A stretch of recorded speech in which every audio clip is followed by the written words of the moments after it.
بسم اللہ الرحمن الرحیم۔ السلام علیکم۔ درباری ٹی وی یوٹیوب چینل پر آپ سب کو خوش آمدید کہتے ہیں۔ ابھی میں اپنے سسر اور دیور کی باتیں سن کر آئی تھی۔ جو باتیں میں نے سنی تھی اور جو چیز اپنے دیور کے ہاتھ میں دیکھی تھی، ان باتوں کو سن کر، اس چیز کو دیکھ کر میرا دل کر رہا تھا زمین پھٹ جائے، میں اس کے اندر سما جاؤں۔ میرا دیور جو میرے شوہر کا جڑواں بھائی تھا، اسے دیکھ کر مجھے اپنے شوہر کا چہرہ یاد آتا تھا۔ وہ دونوں بھائی ہم شکل تھے، کیونکہ میرا شوہر اب اس دنیا میں نہیں رہا تھا، مگر جو انکشاف مجھ پر ہوا تھا وہ مجھے دہلا گیا تھا۔ زندگی اس موڑ پر لے آئے گی مجھے اندازہ نہیں تھا۔ ابھی جو باتیں میں سن کر آئی تھی، اگر میری جگہ کوئی اور لڑکی ہوتی تو شاید اگلی سانس نہ لے پاتی، شاید اسی وقت مر جاتی، مگر میں اتنی ڈھیڑ تھی کہ اس قسم کی باتیں سن کر بھی میں زندہ تھی۔ اپنے سسر اور دیور کی باتیں سن کر میرا دل کر رہا تھا ابھی خود کو ختم کر دوں۔ اتنا بڑا سچ مجھ سے چھپایا گیا، میرے ساتھ اتنا بڑا دھوکا ہوا اور میں بے خبر رہی۔ ایک ہی گھر میں رہتے ہوئے میں اتنی بے خبر کیوں رہی، اور یہ لوگ اتنی صفائی سے سچ چھپاتے رہے۔ دھوکا تو ایک الگ بات ہوتی ہے، یہ تو گناہ کے زمرے میں آتا ہے۔ میں اپنے آپ کو جانے کیسے گھسیٹتے کمرے تک لائی تھی۔ ایسا لگ رہا تھا میں ایک لاش ہوں۔ لاش تو شاید خوش نصیب ہوتی ہے، اسے 4 کندھے تو ملتے ہیں، مجھے تو کوئی کندھا دینے والا بھی نہیں تھا۔ مجھے اپنے سسرال والوں کی صفاکی پر رونا آ رہا تھا۔ تبھی میری نظر میرے شوہر کی تصویر پر پڑی، جو اب اس دنیا میں نہیں رہا تھا، اور یہ تصویر میں دن رات خود سے لگا کر رکھتی تھی، اور اس تصویر کو دیکھ کر وہ خوبصورت وقت یاد کرتی تھی جو میرا ولید کے ساتھ گزرا تھا۔ میں انہیں حسین پلوں میں کھو سی جاتی تھی، مگر آج اس تصویر سے بھی مجھے نفرت محسوس ہو رہی تھی۔ میں نے غصے سے تصویر اٹھائی اور زور سے دروازے کی طرف پھینک دی۔ اس کا شیشے کا فریم ٹوٹ گیا تھا۔ ابھی 10 منٹ پہلے ہی کی تو بات تھی جب میں ولید کی تصویر کو خود سے لگائے اس سے گلے شکوے کر رہی تھی کہ مجھے کیسے اتنی جلدی تنہا کر کے چھوڑ کر چلا گیا ولید۔ اور 10 منٹ بعد جب میں کمرے میں آئی تو مجھے اس شخص سے بھی نفرت محسوس ہو رہی تھی جو میرا شوہر تھا اور اس دنیا میں اب نہیں تھا۔ ایک پل میں کیا سے کیا ہو جاتا ہے مجھے آج پتا چلا، اور یہ ایک پل ساری زندگی نگل جاتی ہے، ساری خوشیاں نگل جاتی ہیں، اور انسان اس ایک پل میں عرش سے فرش کا سفر طے کر جاتا ہے۔ بس آگاہی کا ایک لمحہ ہی کافی ہوتا ہے، اور آگاہی کے اس لمحے میں صرف درد، تڑپ، نفرت، دھوکا، کیا نہیں تھا۔ مجھے بیوہ ہوئے ابھی کچھ دن ہوئے تھے کہ میرا دیور روز میرے سامنے سسر سے پوچھتا کہ مرنے سے پہلے بھائی کوئی بات کہہ کر گیا تھا۔ دیور کے سوال پر میں بھی ہمتن گوش ہو جاتی تھی، کیونکہ آخری وقت میں ولید کے ساتھ میرا سسر تھا، مگر میرا سسر اسی وقت دیور کو لے کر کمرے میں چلا جاتا، جبکہ میں دیور کی بات سن کر سوچ میں پڑ جاتی کہ ایسی کون سی بات ہے جس کا مجھے پتہ نہیں، اور میرا سسر اور میرا دیور اس بات کو مجھ سے چھپا رہے ہیں۔ ایسی کون سی بات ہے جو میرے سامنے نہیں ہو سکتی؟ تبھی جانے کیوں میرے دل میں ایک وہم بیٹھ گیا۔ مجھے ایسا لگ رہا تھا ولید نے کوئی ایسی بات کہی ہے جسے مجھ سے یہ دونوں سسر اور دیور چھپا رہے ہیں۔ میں وہ بات جاننا چاہتی تھی، مگر سمجھ نہیں آ رہا تھا کیسے یہ بات معلوم کروں۔ ایک دن میں دیور کے پاس بیٹھی تھی، میں نے دیکھا وہ کسی گہری سوچ میں تھا اور یکدک آسمان کو گھورے جا رہا تھا۔ اس وقت ہم دونوں اکیلے صحن میں بیٹھے تھے، اور میں نے موقع غنیمت جان کر اس سے بات کرنے کی ٹھانی، اور جان بوجھ کر کہنے لگی کہ تمہارا بھائی روز مجھ سے ایک ہی بات کرتا تھا۔ تو میرا دیور اچانک چونک سا گیا تھا، اس نے میری جانب دیکھا، اس کا رنگ فک ہو گیا تھا، گھبراہٹ اس کے چہرے پہ نمایاں نظر آنے لگی، اپنے دونوں ہاتھوں کی انگلیوں کو آپس میں مروڑنے لگا۔ شاید وہ چاہتا تھا کہ میں آگے کچھ بولوں، مگر میں کیا بولتی، مجھے تو کچھ علم تھا ہی نہیں، اس لیے میں بھی سوالیہ نظروں سے اس کی جانب غور سے دیکھنے لگی۔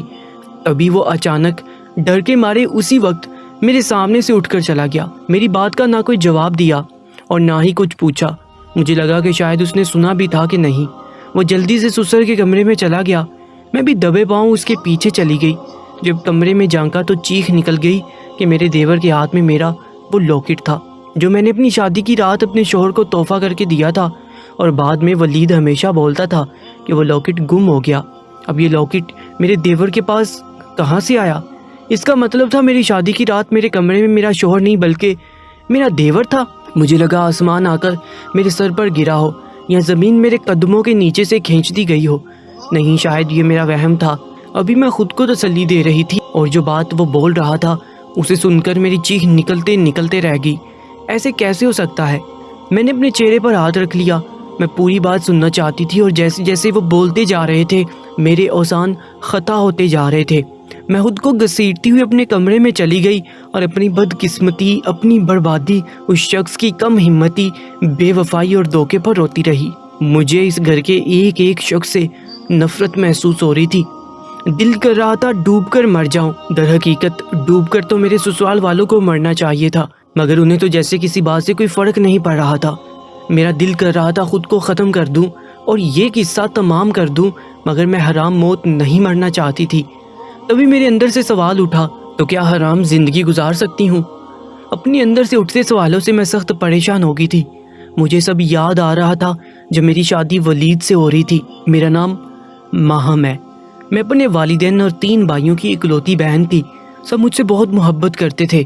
ہمارا تعلق ایک شریف کھاتے پیتے گھرانے سے تھا، مگر ہمارے یہاں لڑکیوں کا لڑکوں سے بات کرنا، فری ہونا معیوب سمجھا جاتا تھا۔ جب کسی لڑکے لڑکی کی بات طے پاتی تھی تو شادی سے پہلے نہ بات ہوتی تھی نہ ملاقات ہوتی تھی۔ جب ہمارے لیے ولید کا رشتہ آیا اور بات پکی ہوگی اور منگنی کی جگہ سیدھا شادی کی تاریخ رکھ دی گئی تھی، تب بھی میری ولید سے کسی قسم کی ملاقات اور بات نہیں ہوئی تھی۔ ولید کے گھر میں 4 فردی تھے، ولید کے اماں، ابا اور اس کا جڑواں بھائی۔ میں نے ولید کے بھائی نوید کو دیکھا تو نہیں تھا، مگر سب سے سن رکھا تھا کہ دونوں بھائیوں کی شکل بہت ملتی ہے۔ اکثر لوگوں کو پتہ نہیں چلتا تھا کہ ولید کون ہے اور نوید کون ہے، بس ان کے ماں باپ ہی اس فرق کو جانتے تھے۔ جو مجھے یہ بات معلوم ہوئی کہ دونوں جڑواں ہیں اور ان کی شکل بہت ملتی جلتی ہے، اور جن جن لوگوں نے ولید اور نوید کو دیکھا تھا وہ مجھ سے چھیڑ چھاڑ کرتے کہ تم اپنے شوہر کو پہچانو گی کیسے۔ ان سب کی ایسی باتیں سن کر میں سخت پریشان ہو گئی۔ میرے ذہن میں عجیب خوف اور ڈر نے ڈیرا جمایا ہوا تھا۔ مجھے ڈر لگ رہا تھا ولید اور نوید کے بیچ کے فرق کو میں اگر سچ میں جان نہیں پائی تو ایسا ہو میں نوید کو ولید سمجھ لوں۔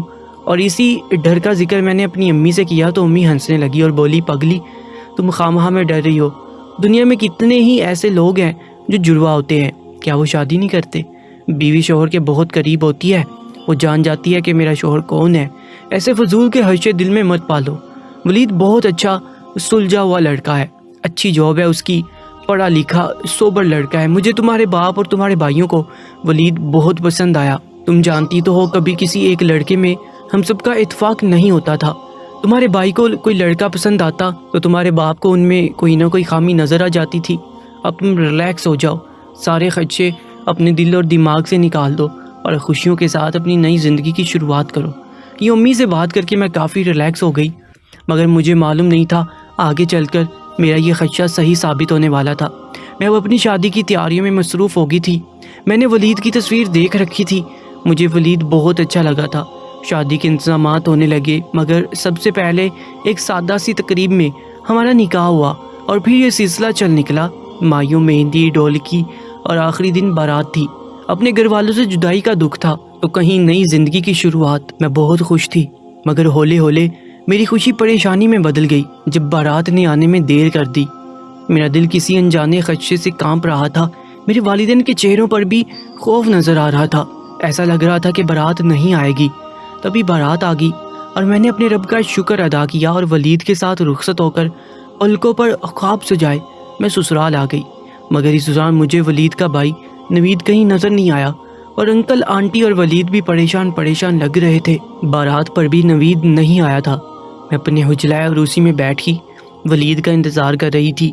ولید نہیں آیا، کافی دیر ہو گئی ولید نہیں آیا۔ میں انتظار کرتے کرتے تھک گئی۔ تبھی ولید اندر آیا، مگر وہ پریشان لگ رہا تھا۔ اس نے مجھے رونمائی کا تحفہ دیا، میں نے بھی اسے ایک تحفہ دیا، ایک لاکٹ جس میں میری اور ولید کی تصویر تھی۔ یہ میں نے خاص آرڈر پر بنوایا تھا۔ ولید شروع میں تو کچھ کھینچا سا لگ رہا تھا، اس کی آنکھوں اور لہجے میں وہ مجھے کشش نظر نہیں آئی جو ایک دلہے کی اپنی دلہن کے لیے ہوتی ہے۔ وہ نظریں جھکائے ہوئے تھا۔ جب اس نے نظریں اٹھائیں اور جب میرا ہوش ربا حسن دیکھا تو حیران رہ گیا، میری تعریفوں کے پل باندھنے لگا۔ میں بہت خوبصورت تھی، درمیانہ قد، سیاہ لمبے بال، گورا رنگ، ستواں ناک، بڑی بڑی آنکھیں، میں حسن کا مجسم پیکر تھی۔ تبھی میرا شوہر مجھے دیکھ کر اپنے ہوش کھو بیٹھا۔ میں ولید کی سنگت میں بہت خوش تھی۔ صبح جب میری آنکھ کھلی تو ولید کمرے میں نہیں تھا۔ میں انکل آنٹی کے پاس گئی، وہ لوگ بہت پریشان تھے۔ مجھ سے رہا نہیں گیا تو میں نے پوچھ لیا کہ آپ لوگ اتنے پریشان کیوں ہیں؟ تب آنٹی نے بتایا کہ کل سے نوید گھر سے غائب ہے، معلوم نہیں کہاں ہے۔ جگہ جگہ ڈھونڈا مگر کہیں پتہ نہ چلا۔ تو میں نے آنٹی سے کہا آپ نے پولیس کو خبر کیوں نہیں کی؟ آنٹی بولی بیٹا ہمیں لگا کہ یہیں کہیں ہوگا، شادی کی تیاریوں میں سب مصروف تھے، مگر جب بارات جانے کے لیے تیار در پر کھڑی تھی تب نوید نہیں آیا، اسی وجہ سے ہمیں بارات میں بھی دیر ہوگی۔ 3 دن ایسے گزر گئے۔ ولید جو پہلی رات میرے قریب آیا تو اس کے بعد میرے نزدیک نہیں آیا۔ مجھے بولا ماہم میں بھائی کی وجہ سے بہت پریشان ہوں، جب تک بھائی نہیں مل جاتا مجھے چین نہیں آئے گا۔ ولید کی پریشانی سمجھ رہی تھی اور میں نے اسے وعدہ کیا کہ میں ہر حال میں آپ کا ساتھ دوں گی۔ پھر نوید کا پتہ لگ گیا، معلوم ہوا اسے کچھ ڈاکوؤں نے یرغمال بنا لیا تھا اور نوید کسی طرح وہاں سے فرار ہو گیا۔ نوید کی واپسی پر سب خوش تھے مگر پریشان اب بھی بہت تھے۔ تبھی میری ساس سسر نے ولید سے کہا کہ بیٹا ماہم کو میکے چھوڑاؤ، جب سے شادی ہوئی ہے میکے نہیں گئی، 2 دن وہاں رہ کر آئے گی۔ میں ساس کی بات سن کر حیران رہ گئی۔ میری شادی کو صرف 3 دن ہی تو ہوئے تھے مگر میں چپ رہی، کچھ نہیں کہا۔ میکے جانے کے لیے تیار تھی جب میری ملاقات نوید سے ہوئی۔ میں پہلی بار اسے دیکھ رہی تھی۔ مجھے معلوم تھا کہ دونوں بھائی جڑواں ہیں، ان کی شکل ایک دوسرے سے ملتی ہے، مگر دونوں بھائیوں کے بیچ اس قدر مماثلت ہوگی یہ میں نے سوچا نہیں تھا۔ ولید مجھے عجیب نظروں سے دیکھ رہا تھا، مجھے نوید کی نظروں سے خوف محسوس ہو رہا تھا۔ اس کا گھورنے کا انداز کچھ عجیب سا تھا۔ ولید مجھے میکے لے گیا مگر وہ دروازے سے ہی باہر لوٹ گیا، یہ بول کر کہ اب بھی وہ نوید کی وجہ سے ڈسٹرب ہے، اور میں اداس ہو گئی۔ شکر تھا اب نوید مل گیا تھا، ورنہ جب سے میری شادی ہوئی میں اسی پریشانی میں تھی کہ کوئی یہ نہ سوچے کہ دلہن کے قدم گھر میں پڑے نہیں اور دلہے کا بھائی غائب ہو گیا، کہیں سب مجھے منحوس نہ بولے۔ مگر شکر نوید واپس آ گیا تھا۔ ایک رات میکے میں ٹھہر کر میں نے اپنے گھر کے نمبر پر فون کیا تو ساس نے اٹھایا۔ جب میں نے بولا کہ ولید سے کہیں مجھے لینے آئے تو ساس بولی بیٹی ولید تو بہت مصروف ہے ان لوگوں کا پتہ لگانے میں جنہوں نے نوید کو اغوا کیا تھا، تم کل آ جانا۔ ساس کی بات پر میں اداس ہوگی۔ 2 روز بعد میں گھر واپس آ گئی۔ ولید مجھے لینے آیا تھا، تب مجھے ولید کچھ بدلا بدلا سا لگا، مانا کہ وہ میرے زیادہ قریب نہیں آیا تھا، مگر اس ایک رات میں اور بعد میں نوید مجھے کچھ بدلا بدلا سا لگا۔ پھر میں نے اس بات کو اپنا وہم سمجھ کر جھٹک دیا۔ اب میں نے محسوس کیا نوید میری موجودگی میں آنکھیں اور سر جھکائے رہتا ہے، اور نوید میری شادی کے 1 ماہ بعد گھر سے باہر چلا گیا۔ اس کی جاب لگ گئی تھی۔